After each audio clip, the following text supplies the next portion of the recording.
Okay, this is one of the toughest conversions that I've done so far. This is the fourth one, and it's an Atlas Classic Rs3, number 473, as you can see. And it came out of this box right here. So, I don't know why I'm zooming in. Fingers seem to just do whatever they want on this thing.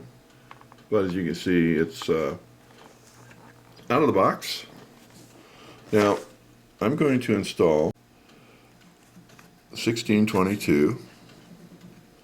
Now if I do this, this is a drop-in. It fits quite nicely. But it has a capacitor on it that's 6 millimeters, which is too big. But I have a bunch of 5s that I bought, and I'll have to change the capacitor. Now, MRC gives you two choices for this 244 engine. And the second one is a 1614. And of course I'm doing them backwards. Actually, I just picked up the wrong one. It's a 1614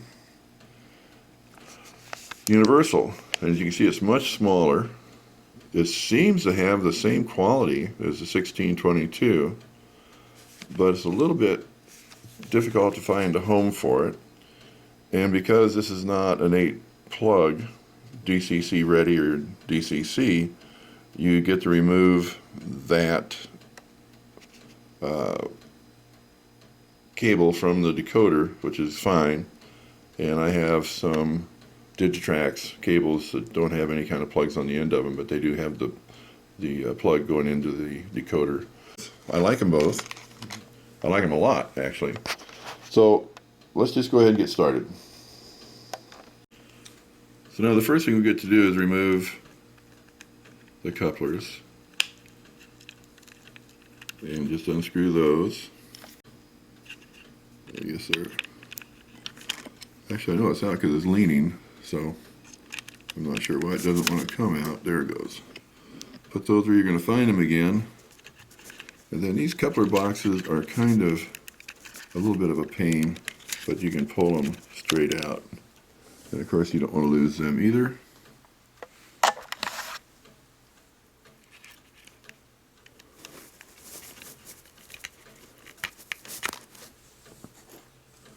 Okay, then as you, I don't know if you can actually see them or not, they're really hard to see, but right in here, they're way down in there.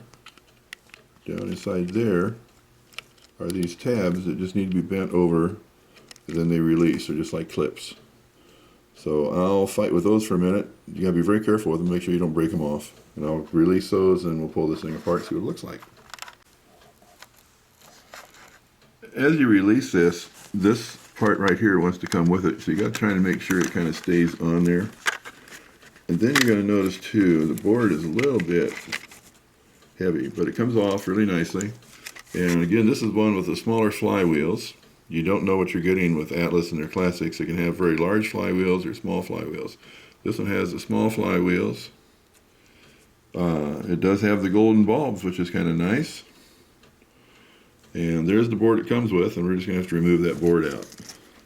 Now what I'll do is take Scotch tape and tape this piece on, because it always wants to keep coming off of the shell, and it just turns into a nuisance. So I just Scotch tape them on and they'll be fine.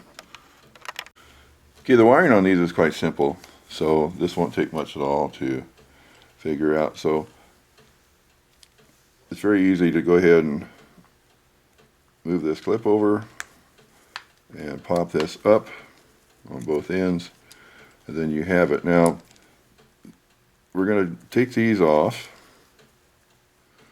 these clips. Now if you don't like to solder, make sure you don't lose these. You're going to need them.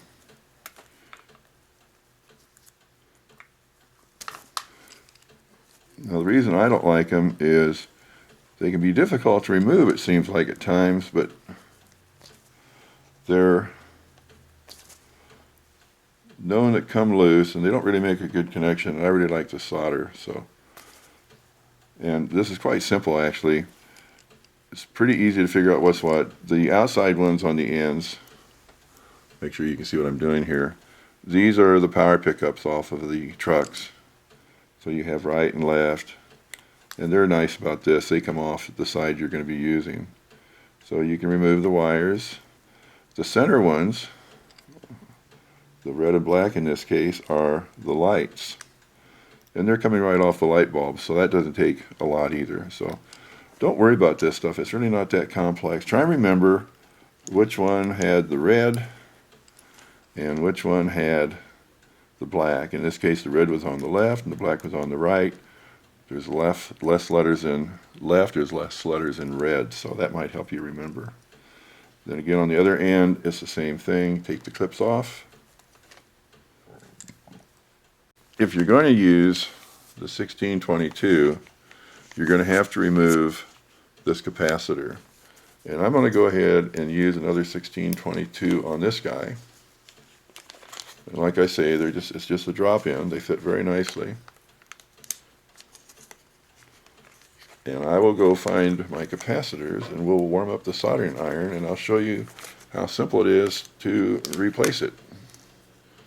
Now again, if you don't want to solder, if you're not into soldering, you're not good at it, or for whatever reason,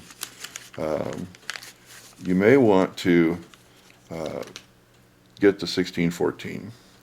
Now, we can use this speaker, but you'll see that it's fairly fat, and you don't have a lot of room for where the speaker goes on this.